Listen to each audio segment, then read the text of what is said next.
Alhamdulillah Rabbil Alamin. Assalatu wassalamu ala al-mab'uthi rahmatan lil alamin Sayyidina wa maulana Muhammadin wa ala alihi wa sahbihi ajma'in. Hadirin wal hadirat wa muslimin dan muslimat, jamaah Masjid Raya Baitur Rahman yang dirahmati Allah Subhanahu wa taala. Para pendengar yang dirahmati Allah dimanapun kiranya berada, yang mengikuti secara langsung melalui Radio Baitur Rahman dan RRI. Syukur alhamdulillah pada kesempatan hari ini kita masih dapat menunaikan ibadah salat maghrib dan kita luangkan sejenak waktu kita sambil beriktikaf, sambil kita menunggu pelaksanaan ibadah salat Isya. Marilah kita mendengarkan halaqah maghrib yang mudah-mudahan apa yang kita dengarkan dapat memberikan pencerahan, dapat berguna bagi kita, baik untuk dunia kita maupun untuk akhirat kita. Hadirin berbahagia, izinkan kami menyampaikan beberapa ayat Allah Subhanahu wa taala dan hadis-hadis Rasulullah sallallahu alaihi wasallam dalam waktu yang singkat ini, yaitu berkenaan dengan satu topik, yaitu tentang hak-hak seorang anak. Hak-hak seorang anak. Hadirin berbahagia, dulu dalam riwayat bahwa ada seorang laki-laki yang mengadu kepada Umar bin Khattab. Mengadu kepada Umar bin Khattab. Laki-laki ini mengatakan kepada Umar bin Khattab atau mengadukan kepada Umar perihal tingkah anaknya. Mengadukan kepada Umar bin Khattab tentang tingkah laku anaknya, yang mana tingkah laku anaknya menurut orang tua ini mungkin sampai kepada tahap durhaka, sehingga ia pun mengadukan kepada Amirul Mukminin Umar bin Khattab. Dalam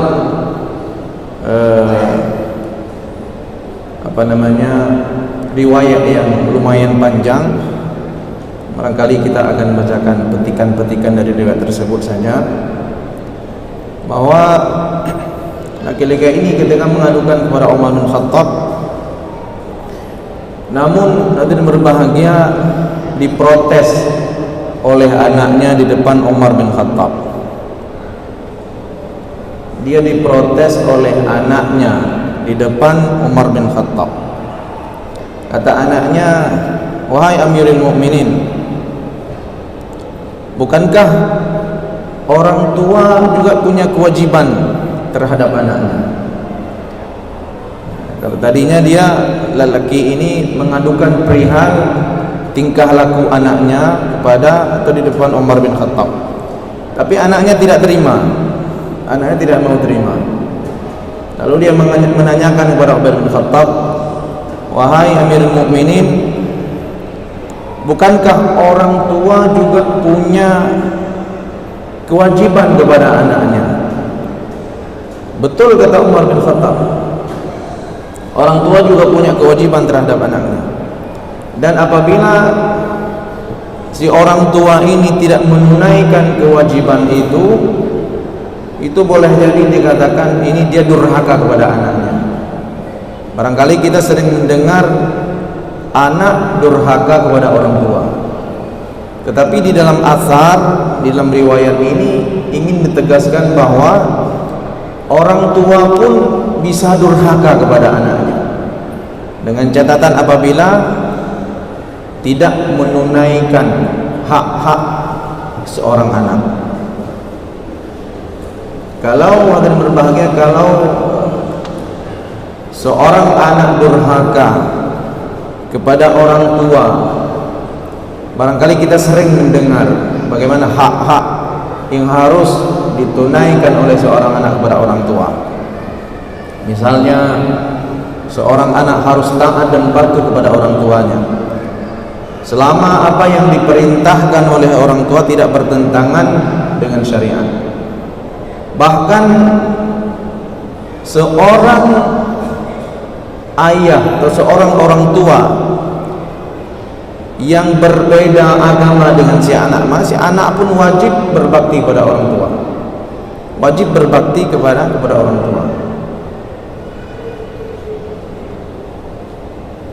Kemudian misalnya hak lain seorang anak kepada orang tua, misalnya memberikan nafkah misalnya. Jadi nafkah dan berbahagia, seorang laki-laki, seorang anak laki-laki itu berkewajiban memberikan nafkah kepada orang tuanya, terutama ketika masa-masa tua, ketika orang tua berada di masa tuanya. Dalam satu ayat disebutkan dan berbahagia di dalam surah Al-Baqarah, yas'alunaka madza yunfiqun. Mereka bertanya kepadamu Muhammad. Ada orang-orang bertanya kepada Nabi, madza yunfiqun,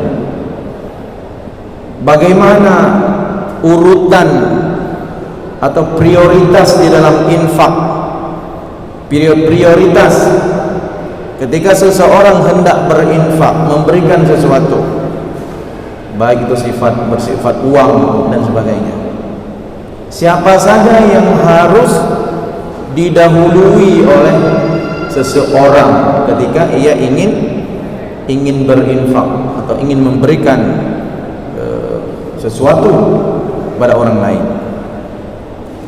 Maka kata Allah Subhanahu wa taala, katakan hai Muhammad, atau jawab pertanyaan mereka itu, qul ma anfaqtum min khairin falil walidaini wal aqrabina wal yatama wal masakina wa manas sabil wa ma taf'alu min khairin fa innallaha wa ma taf'alu min khairin falan yukfaru, dan seterusnya. Jadi urutan pertama apabila seseorang ingin berinfak adalah dikatakan kepada orang tuanya dulu, kepada orang tuanya dulu. Falil walidaini wal aqrabina, yang harus diperhatikan oleh seseorang sebelum ia memberikan kepada orang lain adalah orang tuanya. Jadi jangan sampai dan berbahagia karena semangat di dalam berinfak itu kadangkala kita mengabaikan orang tua. Padahal di kampung ada orang tua kita yang kita itu punya kewajiban mendahulukan mereka sebelum yang lain. Apalagi di zaman medsos sekarang ini. Ada gerakan-gerakan, misalnya gerakan-gerakan yang sifatnya sosial. Ada seseorang yang menaikkan status, misalnya ada seseorang kita tidak tahu tempat di mana, di tempat yang lain. Ada seorang misalnya tidak punya rumah, kemudian jualan di pinggir jalan tidak laku, itu dinaikkan status oleh orang lain. Kita jadi iba. Jadi karena sekarang ini sangat mudah, kita tidak transfer misalnya, membantu orang yang kita tidak tahu di mana, tetapi pada saat yang sama padahal ada orang-orang yang oleh agama disuruh prioritas, diperintahkan kita untuk prioritas di dalam berinfak. Ini bukan maksud tidak boleh kita itu dermawan kepada orang lain, bukan itu maksudnya. Kadang-kadang hadirin berbahagia, karena semangat kita berinfak sangat tinggi sehingga mengabaikan prioritas yang sebetulnya di dalam agama itu diatur bahwa urutan-urutan itu pertama orang tua dulu. Orang tua, kemudian wal aqrabin. Aqrabin itu siapa? Kerabat. Para ulama itu menjelaskan kerabat itu siapa? Kerabat itu mulai dari saudara dekat kita. Ada abang kita, adik kita, paman kita, kemudian keponakan kita. Ini kerabat semuanya yang ada hubungan darah dengan nasab kita. Jadi itu diperintahkan di dalam agama. Dan berbahagia, kembali kita kepada topik tadi. Ini tentunya hak-hak yang harus dipenuhi oleh seorang anak kepada orang tuanya, yaitu nafkah. Kemudian seperti yang diadukan oleh seorang laki-laki itu tadi kepada Umar bin Khattab, bahwa ketika orang itu mengadukan tingkah laku anaknya kepada Umar bin Khattab, anaknya protes kepada Umar, wahai Umar, wahai Amirul Mukminin, bukankah seorang orang tua juga punya hak terhadap anaknya, punya kewajiban? Jadi jangan bapak saya ini protes kenapa saya bertingkah macam-macam, sementara dia tidak sadar, tidak menunaikan kewajiban kepada saya, kata anak itu di depan Umar bin Khattab. Lalu Umar mengatakan, benar memang orang tua juga punya kewajiban yang harus ditunaikan pada seorang anak. Apabila kewajiban itu tidak dia berikan, maka juga statusnya boleh jadi, kalau kita sering mendengar seorang anak durhaka kepada orang tua, itu sering kita dengar. Itu boleh jadi apabila orang tua tidak menunaikan kewajiban terhadap anaknya, juga boleh jadi statusnya seorang orang tua durhaka kepada anaknya. Ya, sehingga dikatakan di dalam asar tersebut, Umar bin Khattab mengatakan begini, hak yang harus di antara kewajiban yang harus ditunaikan oleh seorang orang tua kepada anaknya adalah ayyan taqiya ummahu wa yuhassina ismahu wa yu'allimuhul kitaba. Di sini ada tiga poin yang dikatakan oleh Umar bin Khattab dalam konteks hak seorang orang tua yang harus dia tunaikan kepada anaknya. Kalau tidak, boleh jadi dia durhaka kepada anaknya. Apa itu artinya hadirin berbahagia? Yang pertama adalah boleh kita terjemahkan yang pertama, memilih ibu yang baik untuknya pertama. Artinya dalam bahasa yang lain, seorang laki-laki itu cari istri yang baik. Maka dalam agama itu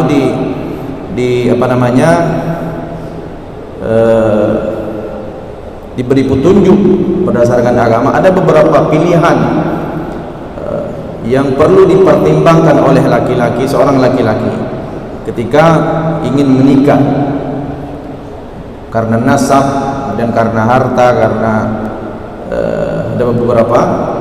Tetapi yang paling ditekankan oleh agama adalah fasfar bidzatid din. Itu agama yang harus menjadi prioritas, adalah mementingkan atau menjadikan agama itu sebagai standar utama memilih seorang istri. Hingga dikatakan oleh Umar bin Khattab, maka hak seorang anak atau yang harus ditunaikan oleh seorang orang tua, bagaimana dia bisa memastikan bahwa ibunya itu orang baik. Karena ibu itu kan madrasatul ula dikatakan. Sekolahnya pertama seorang anak itu dari ibunya. Kemudian yang kedua yang dikatakan oleh Umar bin Khattab di depan laki-laki ini adalah wa yuhassina ismahu, kemudian memberikan nama yang baik kepada si anak, memberikan nama yang baik pada si anak. Nah, di dalam apa namanya asar ini hadis berbahagia, bapak ini, laki-laki ini memberikan nama yang tidak baik kepada anaknya. Disebutkan namanya Ju'ala, nama si laki-laki ini. Itu diberikan oleh bapaknya, Ju'ala namanya. Dalam tradisi Arab dulu, ini nama yang tidak baik, artinya mengandung arti yang tidak baik. Kemudian yang berbahagia yang ketiga adalah kewajiban yang harus ditunaikan oleh seorang ayah kepada anaknya adalah wa yu'allimuhul kitaba, mengajarkan. Di sini Alkitab maksudnya Al-Quran. Dalam konteks barangkali dalam pengertian yang lebih umum, memberikan pendidikan agama.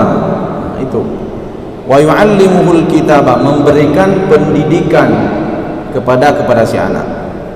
Nah, apabila kewajiban yang oleh Umar bin Khattab hanya menyebutkan 3 item tadi tidak dilakukan oleh seorang orang tua, maka boleh jadi orang tua ini menjadi seorang yang durhaka kepada anaknya. Hadirin berbahagia, di dalam kehidupan kita sehari-hari saat ini barangkali kita sering mendengar atau bahkan melihat banyak orang tua yang tidak tanggung jawab terhadap anaknya, tidak tanggung jawab bagaimana agamanya, tidak tanggung jawab bagaimana pendidikannya, dan yang lebih parah dan berbahagia, tidak tanggung jawab terhadap nafkahnya. Ada orang seperti itu, tidak mau tahu dia. Anu udah banjir doa saja, tidak mau tahu. Ada yang dalihnya merantau ke negeri orang, tetapi meninggalkan keluarga bertahun-tahun tidak memberikan nafkah. Maka ini dalam konteks kisah Umar memberikan nasihat kepada seorang laki-laki ini termasuk durhaka kepada anak, mengabaikan anak, tidak memberikan nafkah, apalagi memberikan pendidikan yang baik kepada si anak. Hadirin berbahagia, padahal di dalam agama kita, hadirin berbahagia, nafkah yang dikeluarkan, yang diberikan oleh seorang suami, nafkah yang diberikan oleh seorang laki-laki kepada keluarganya, itu pahalanya melebihi pahala-pahala yang selama ini kita anggap sebagai amalan yang luar biasa pahalanya. Seperti misalnya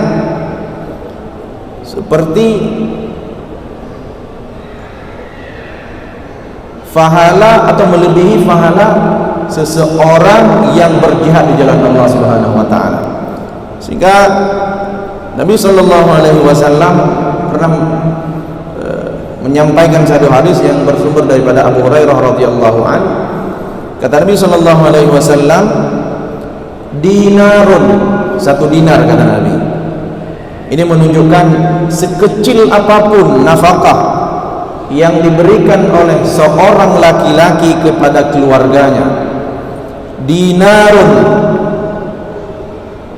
anfaqtahu fi sabilillah, 1 dinar yang engkau infakkan di jalan Allah, wa dinarun anfaqtahu fi raqabatin, dan 1 dinar yang engkau infakkan untuk memerdekakan seorang budak, wa dinarun tasaddaqta bihi ala miskinin, 1 dinar yang engkau infakkan untuk orang miskin, wa dinarun anfaqtahu ala ahlik, dan 1 dinar yang engkau infakkan kepada keluargamu, yang kita berikan kepada keluarga.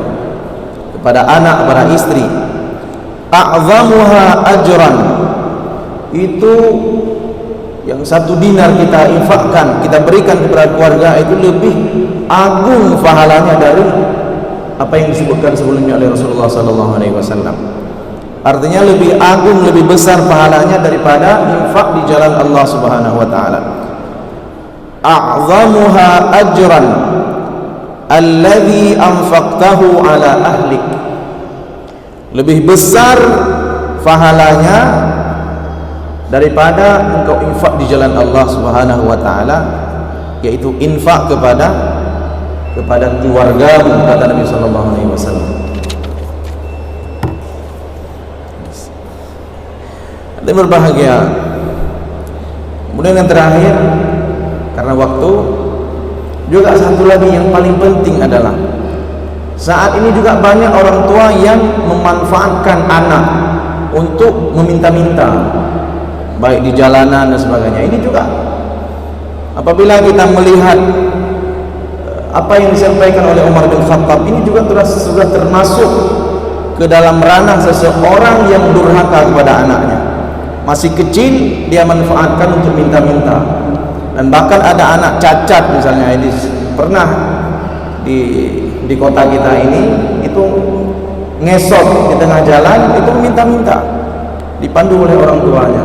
Padahal sejatinya orang tuanya yang mencari nafkah untuk si anak itu, bukan melibatkan anak di bawah terik matahari minta-minta sambil ngesot di jalanan. Wal'iyadzubillah. Hadirin berbahagia, barangkali inilah karena waktu yang tersisa 1 menit sebelum kita menunaikan azan Isya. Mudah-mudahan apa yang kami sampaikan dalam waktu yang singkat ini hendaknya memberikan manfaat kepada kita semua. Aqulu qawli hadza wa astaghfirullah li wa lakum. Assalamualaikum warahmatullahi wabarakatuh.